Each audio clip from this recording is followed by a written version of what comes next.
this film is so aligned with my emotional interests, and not to mention commercial interests, that the likelihood is low.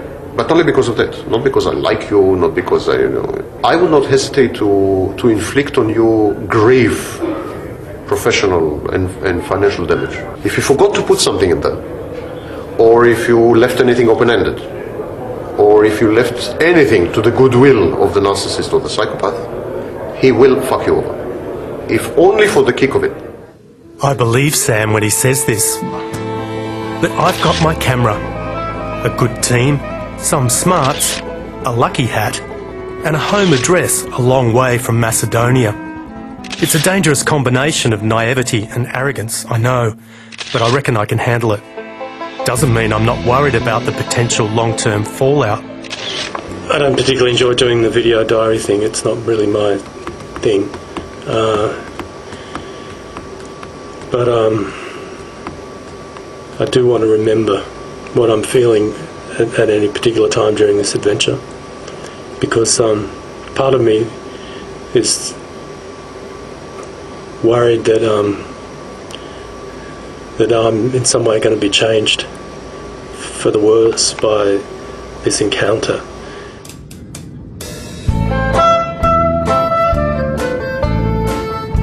I wonder whether the brain of a psychopath is really that different to mine.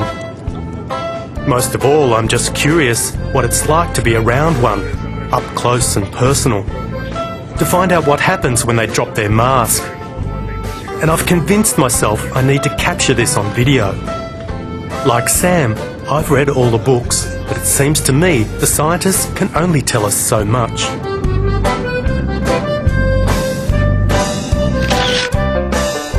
We've landed in what's arguably still the central business hub of Europe. It's a great place to be studying the corporate psychopath. And we're off to meet a researcher who can tell us if Sam's personality profile matches up. Sam says that during his days as a high-flying businessman, he used to live not far from here. It was a 5-story mansion. I leased it from an Israeli guy. This is when you were rich.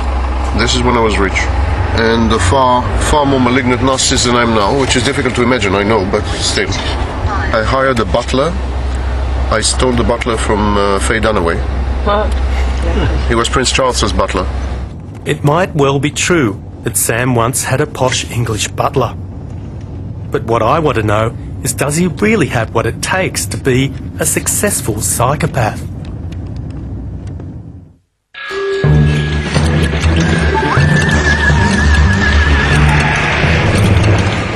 Evolutionary psychologists first coined the term successful psychopath to describe the advantage that a lack of conscience gives someone in outmanoeuvring others in the human food chain. The argument is, if a psychopath milks other people of resources, whether it's money, property, whatever, they gain these resources, they become more attractive to other females, they attract females, they can reproduce more freely and easily. So the argument is, in a way, psychopaths are perfectly tuned machines, that the engine isn't broken at all. It's a Rolls-Royce of the evolutionary cheating strategy game, and that they play the game to the full. Research by Australian-born organisational psychologist Belinda Board has backed up this idea. Board's 2005 study found a high degree of psychopathic traits amongst the UK's top-ranking business executives. I think the reason, in all honesty, it got so much publicity was because there was a great caption for all the journos, which was, is your boss a psychopath? Board compared personality disorder profiles amongst criminals, mental patients and business leaders. She found the CEOs were more histrionic than the other groups and just as narcissistic and compulsive. The bosses, it seems, just weren't as antisocial. Personality disorders are not these discrete illnesses, if you will, inverted commas, discrete diseases, using that medical model where you either have it or you don't. But actually, these perhaps are just extensions of normal characteristics that each of us have, just in varying degrees. If you're very bright, you know how to dress well, you have, say, the gift of gab, you're raised in an affluent family background, You don't go into the bank and rob it. You get in the bank, you become a director. And if you're fairly attractive, that opens up all sorts of doors for you. If you're intelligent, even more doors. The combination of good looks, intelligence, and lack of conscience is deadly. This trifecta could explain the twists and turns in Sam Vaknin's biography. Pretty much everything Sam tells us about his life story is stranger than fiction. But our research has confirmed at least these bits. He was a recognised child prodigy with an IQ of 185. At university by age 11. From migrant parents and modest beginnings, he was taken under the wing of one of Israel's richest businessmen. By 21, he was travelling the world in a private jet.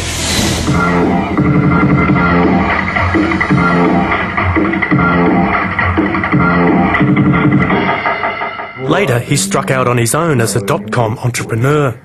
He was young, rich, and almost famous. Then, in 1995, he lost everything when he went to jail for a major securities fraud. Wow. Today, researcher Belinda Board has agreed to add Sam to her database. Thank you. First, allow me to burden you with my, some circles consider to be a book. Here we are. Thank you. You're most welcome. Yes, please, go ahead. So what I'll do first is if I can just ask you some basic questions and say about who you are. May I ask your age? 47. And your personal status? Would you say you're married and together? My wife believes I am. Married, separated, divorced? Married. Married and together. Sam begins with a charm offensive, Do you have any... but secretly is unimpressed by the psychologist's tool of choice. Circling the word true or false. It's 162. Board uses one of the most popular clinical tests of its kind. It involves 162 true-false questions designed to hone in on the 11 most recognised personality disorders.